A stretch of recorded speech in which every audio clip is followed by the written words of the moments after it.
السلام عليكم، مرحبا بكم في قناتي. كنتمنى يلقاكم هذا الفيديو في احسن الاحوال.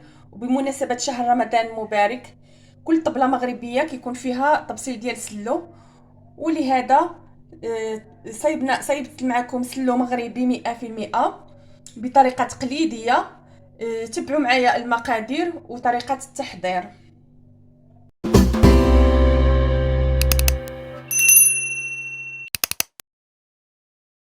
بسم الله على بركة الله.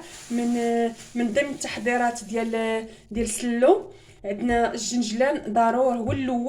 هو الاول كنبداو به، لحقاش هو اللي كيشد لنا اليد وتيشد لنا الوقت. خصنا نغسلوه ونشمشوه ونحرقوه ونقيوه ونحرقوه.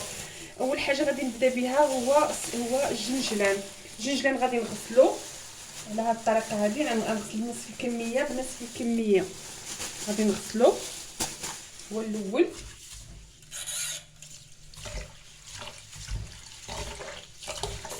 غادي نغسلو باش الا كانت فيه شي حجره الحجار ولا فيه شي حاجه كتبقى هي التحتانيه هكذا على هذا الشكل هكذا. غادي نجيب هاد الشبكه هذه وغادي نهز هكايا على هذا الشكل هكذا، وغادي نحطو يتسقطر في واحد الغرب. نبدا نحط في الغربه حتى يقطع. شوفوا هو بقى فيه هذا الحجر هذا هكذايا، داكشي كيخفف علينا شي شويه في التنقيه. من بعد جبت منديل هكذا، فرشته فوق البوطاجي على حسب غسلته بالليل باش في الصباح يصبح ليا ناشف.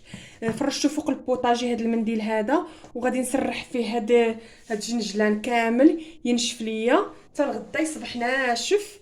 كنصايبو بالليل هكذا، غادي نحل السرجم باش يصبح ليا ناشف. من بعد ما نشف ليا الجنجلان على هذا الشكل هكا، درتو في هاد اللاطه هذه وغادي ندخلو للفران يتحمر. من بعد ما نقيتو، طبعا من بعد ما نقيتو ما بقى ليا فيه حتى شي حاجه هكذا، غادي ندخلو يتحمر في الفران. وجبت كاوكاو، عندي هنايا واحد الكميه ديال الكاوكاو اللي نقيتها وحيدت منها هاد الكحل اللي كحله واللي ما تصلحش، حيدتها حتى هي غادي غادي ندخلو للفران نحمر. ملي كنحمرو كاوكاو، هضره كاوكاو البلدي، ملي كنحمروه كيسهل علينا في التقشير في الساع، كنقشروه وكيسهل علينا حتى باش نوضوه على هذا الشكل هذا. كطر منه هاد الجلده هذه بسهوله. دابا غادي نفسخ اللوز. غادي نجيب واحد الاناء ندير فيه اللوز، ندير فيه اللوز،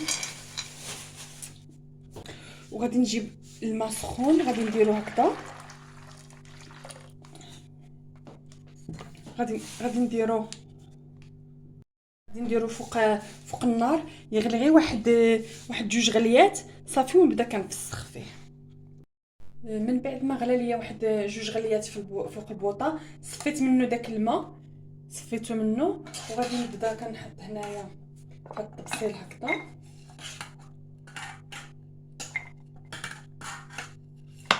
صافي وغادي نبدا كنفسخ. ملي فسخت واحد الكميه كيجي ساهل هكايا، كندير له ها صافي، كيسهل علينا نقيوه، نحيدو منه ديك الجلده بهذا الشكل هكا. غادي نستمر حتى نقي كلشي. غادي نبدا نقلي في اللوز ديالي، نحطو في الزيت بارده. غادي نبقى نستمر في التحريك. انا هو كيغلي وانا كنحرك. غادي نحيدو من المقله، ضروري نحيدو من المقله قبل ما يتحمر، لان الا تحمر غادي يرجع عليه الحماوه وغادي يولي لينا بحال اللي محروق.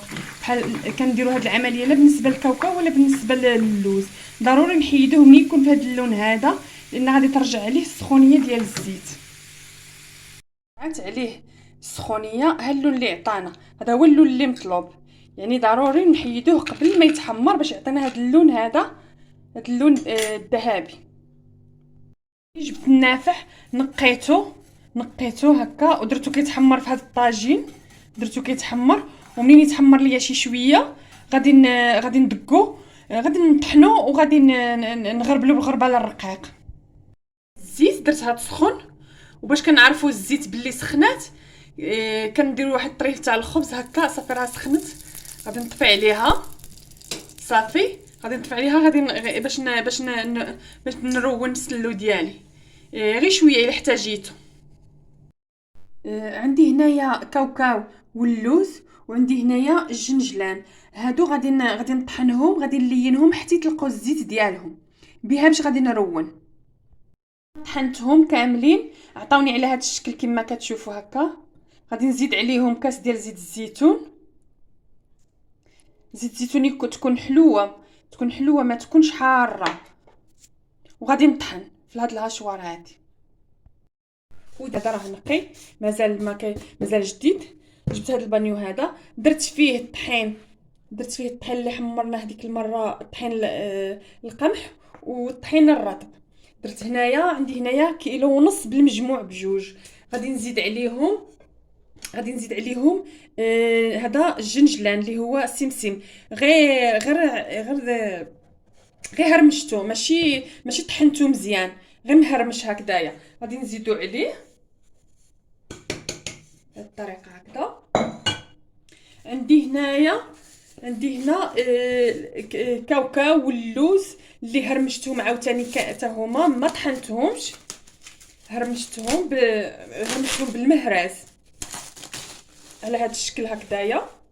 هذا اللوز وهذا كاوكاو غير هرمشتهم حتى هما. غادي نديرهم، انا كيعجبني تجي ديك المضغه فيهم، نكون ناكل نحس باللي كاين هذا كاين شي حاجه في تما لداخل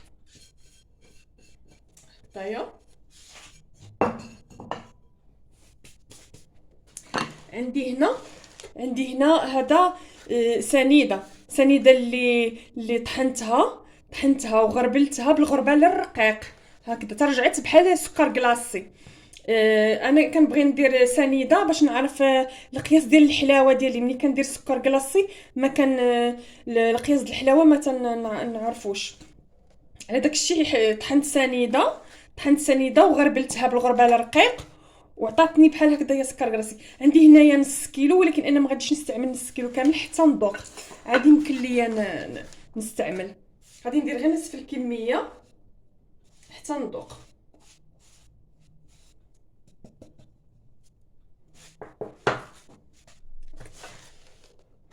عندي عاوتاني هنايا النافع اللي طحنته وغربلته بالغربال الرقيق عاوتاني، عطاني على هذا الشكل هكذايا. عندي هنايا 2 معالق ديال النافع ملينين.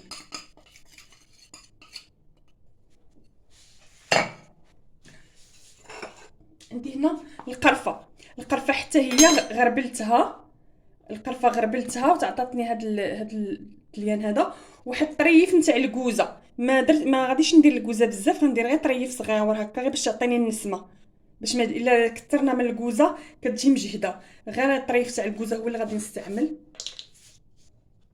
هنا عندي تقريبا واحد 3 المعالق تاع القرفه هكذا.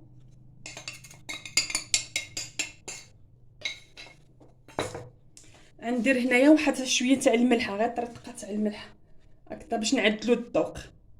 شويه تاع الملح ماشي بزاف.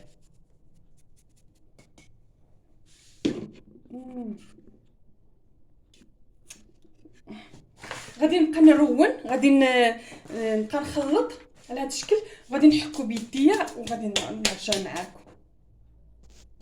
من بعد ما خلطت العناصر ديالي كاملين، النواشف كاملين، غادي نزيد عليهم الخليط اللي قبيله طحنته مع ترجع ليا بحال الزيت هكذا. غادي نزيدو عليهم،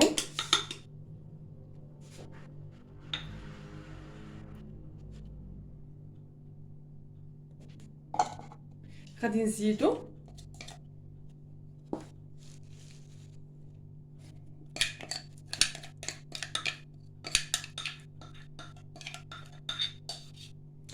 نزيدوهم وغادي نخلط بيديا. من بعد ما خلطته على هذا الشكل هكا. غادي نزيدو، غادي نزيد عندي هنايا كاس ديال زيت الزيتون. زيت الزيتون حلوه ماشي حاره، تكون جديده. عندنا نزيد عليه كاس زيت الزيتون.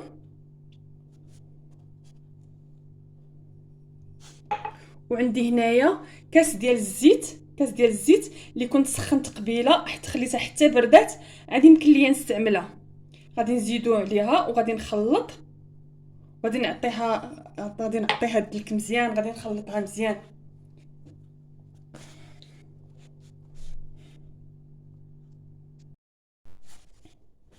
من بعد ما دلكتو مزيان، خلطتها مزيان، عطاتني هاد النتيجه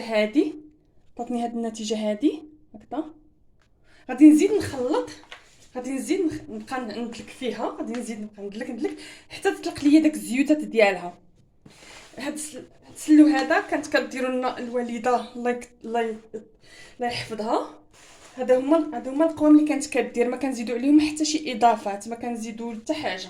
هذا هو القوام اللي كنا كنديروا ملي كنا صغارين ومشينا عليه دائم كلنا هكا. غادي نزيد ندلكو حتى يطلق الزيت ديالو، وغادي نخليه غادي نرقدو ونخليه حتى الغدا في الصباح ان شاء الله، عاد باش نعرف الحلاوه واش نزيدو السكر، واش نزيدو شويه القرفه، واش نزيدو حتى يطلق فيه ديك العناصر كاملين. حيت ملي كندقوا عليه هكذايا ويبات كيعطي هو كيطلق الزيت بوحديتو، غادي نخليه حتى الغدا في الصباح. ونديك الساعه اللي كان خاصها الحلاوه غادي نزيدو شويه الحلاوه، كان خاصها شويه القرفه نزيدو شويه القرفه. غير النافع ما تكثروش منه بزاف، هذا هو اللي كاين، هو والكوزه والنافع ما نكثروش منهم بزاف. غادي نزيد شي شويه ندلكو، ومن بعد غادي ندق عليه ونخليه حتى الصباح ان شاء الله، وعاد نشوفوا كيفاش الصباح.